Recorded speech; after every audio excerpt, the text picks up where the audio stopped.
Hello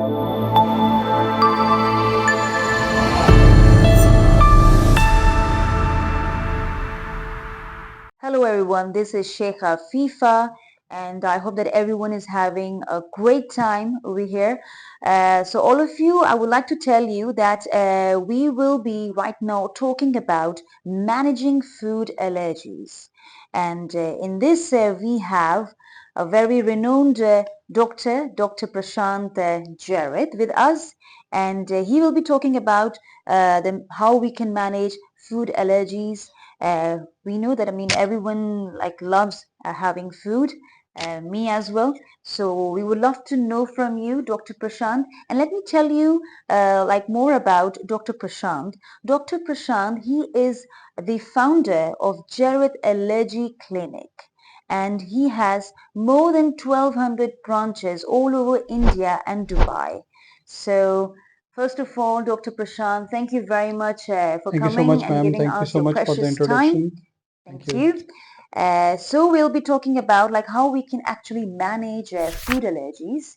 Nowadays, like everyone, like they like to go out and like have food, and it's a very interesting topic. And I know that you are the best person to give us a very good knowledge about it. So my first question to you is, what are the most common food allergens?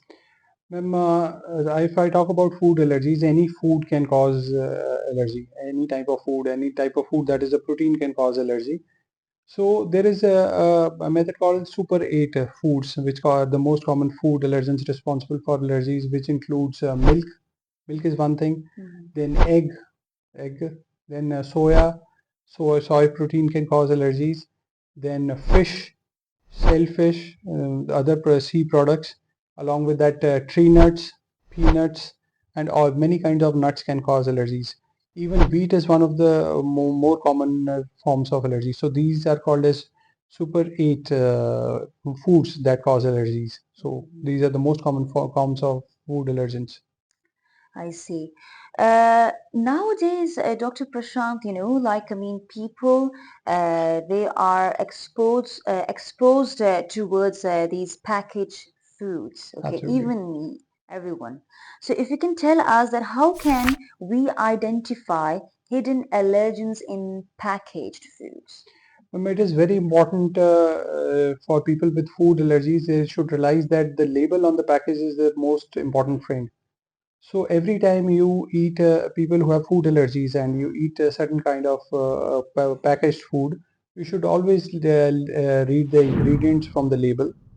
And if the ingredient mentions traces, may contain traces, then you should always avoid that food.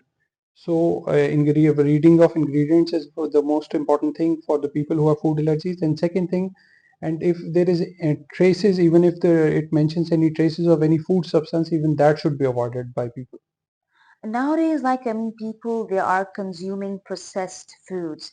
If you can tell us that why we should avoid processed food, uh, if anyone has a food allergy. If you ask me as a doctor, I'll always tell people who have food allergies to avoid any kind of processed food. The reason for that is that there are a lot of hidden ingredients in processed foods which are not mentioned on the labels, and they can be consumed without knowing. So that will lead to severe food allergies. So it is always advisable people who have severe food allergies to avoid processed foods, and they should always have fresh foods or freshly cooked foods they can take, and should always avoid this processed and canned food because of the hidden ingredients. Are there non-food items that might contain allergens? And there are various non-food items which can cause allergies, like cosmetics can cause allergies, various atmospheric things like plant-based allergens can cause allergies, like pollens, which we call them. Along with that, various medications can cause allergies. So a lot of things can cause allergies apart from foods. If you can tell us that cooking or heating food can reduce allergenic properties. Yes, ma'am. This is a very commonly asked questions by the patients, that whether cooking of the food does reduce allergies. Cooking of fruits and vegetables is surely known to reduce the allergies. But there are three substances in which cooking also does not reduce any kind of allergies, and those substances are milk, egg, and nuts. Even after cooking milk, egg, and nuts, it does not reduce any kind of allergies. But surely in fruits and vegetables, as I already told you, they reduce various forms of allergies. They reduce the effect, but you cannot completely rule it out. Is it necessary to avoid all forms of particular allergens? Yes, ma'am. Even it is very important to avoid all forms of allergens you are known to be allergic to. And in all forms, means if you are allergic to egg, you cannot even consume egg and egg mayonnaise and even egg-based anything, cakes or bakery products. So that particular allergen is to be avoided in all forms. It is not one particular form you are allergic to. You will be reacting to egg white also. You will be reacting to egg yellow also. So it is always recommended that you avoid all kind because of the mixing of the substance. All forms of that food should be avoided. How can a person manage dining out with food allergies? Ma'am, for people with food allergies, there are few golden rules if you want to dine out, because nowadays we do dine out a lot, and people who are allergic to food allergies should always tell the waiter which food they are allergic to first thing. The second thing is you should dine out at places which take food allergies very seriously, because then you should dine out at least some fine dining restaurants and five-star restaurants, and restaurants who take allergies very seriously. And the third thing is you should always avoid buffets, because in buffets we have seen that there is a lot of mixing of food, and it's very difficult to avoid a particular kind of allergens. So these three or four things, if you take into account, you can dine out carefully, and you can definitely save your life even after dining out, even with people with food allergies. What are some common cross-reactive foods? Cross-reactive foods mean cross-reactivity in foods means, ma'am, if you are particular to particular allergen, you may also react to another food. That does happen with the milk and soy protein. That also does happen with there is a protein called as tree birch, in which patients, if they are reactive to tree birch, they are also reactive to apple. They also reactive to tree nuts and peanuts. So there are the cross reactivity means that if you are allergic to one food, you can cross reactive with the other also. Can small amounts of allergens cause a reaction? Yes, ma'am, it has also been seen that even with the minimal amount of allergen, cross-reactivity can be there.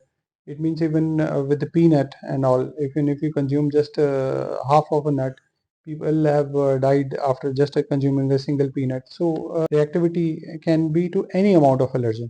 So if you are allergic to a particular allergen, don't ever think that only a large amount of that allergen is going to cause any harm.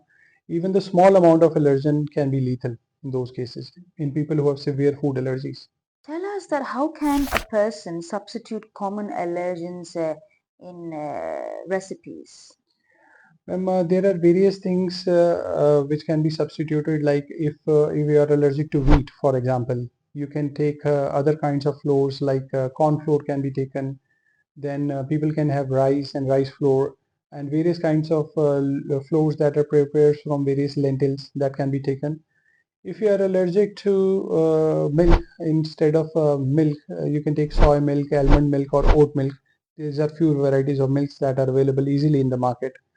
Along with that, people who are allergic to egg, especially, they can, instead of egg in baking products, they can use chia seeds, and they can use flax seeds in baking. So there are always alternatives available to a particular food substance.